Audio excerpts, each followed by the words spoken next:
Hello everybody and welcome to my natural. Thank you so much for tuning in. Thank you so much for being here.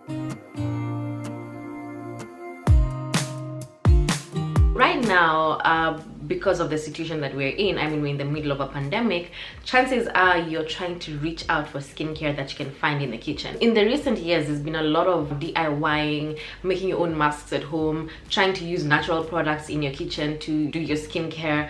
But as you guys know, I'm not very excited about using like kitchen stuff for your skincare. And I'm here to give you like 5 good products that should be nowhere close to your skin. I mean, these things are probably doing more damage to your skin than they are doing good, and in as much as they're natural, meaning they're from sources, they're from fruit or things that you can see and not made in a lab somewhere, we think that they're better than products that have actually been manufactured in a lab. People have been using lemon for brightening their skin, their underarms, their coochie area. They've been using lemon for the longest time. Now the reason why people are using lemon is because there is an acid known as L-ascorbic acid which is in the lemon, and that is what brightens. But even to begin with, there's not enough ascorbic acid in the lemon for you to be able to brighten your skin as much as you would probably want. And on top of that, lemon is very acidic. It has a pH of 2 when your skin has a pH of 4.5 to 5.5. So you don't want to be putting such acidic things into your skin or into your skincare routine, because it's going to damage your skin. If you really want or you love the effects of lemon, I would suggest that you get yourself a vitamin C serum that has the ascorbic acid that's going to do all the brightening for you, and without the harmful effects of the harsh acids that are in lemon. 2, baking soda. Now baking soda is very alkaline,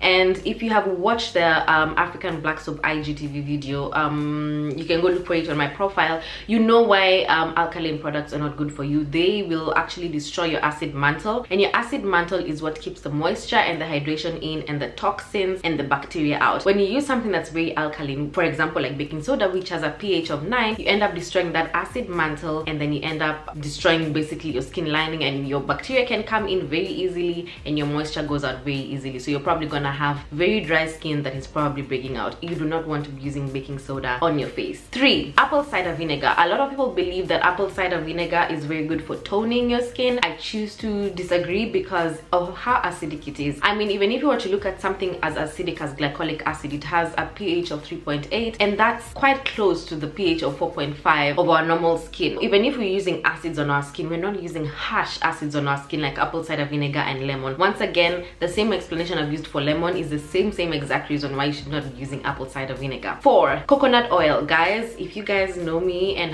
you just know that I don't like coconut oil. Not for skin. People say that you can use it for your body, but even for body, I have seen that it's doing more damage than good. It repels hydration, or rather it repels moisture.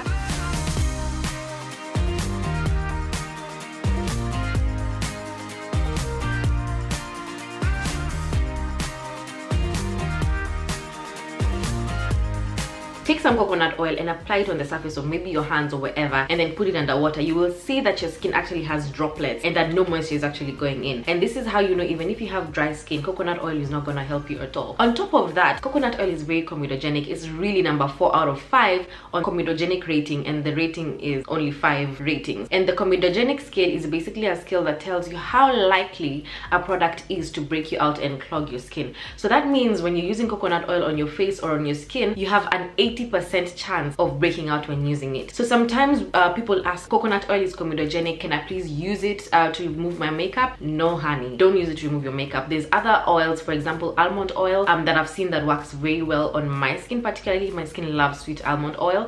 You can use that to remove or take off your makeup. Last is 3 ingredients, but they all have the same reasoning, and that's sugar, salt and flour. These are products that people like using to exfoliate and to remove all the dead skin from their faces. And again, I've already explained to you can go and watch my video physical versus chemical exfoliation, and I explained to you why physical exfoliation is really not a good idea. Sugar, salt and flour scrubs are not gonna help your skin in any way. Guys, we need to convert to chemical exfoliators, meaning people who exfoliate using chemical exfoliants. Physical exfoliation really leads to a lot of hyperpigmentation. It's very harsh on your skin. Those are 5 products I would tell you not to reach out for completely. Like, I hope I've not busted your bubble, but I hope I have helped you. If you have any other questions for me, feel free to DM me and I will be happy to answer your questions. Other than that, I will see you next time. Bye bye.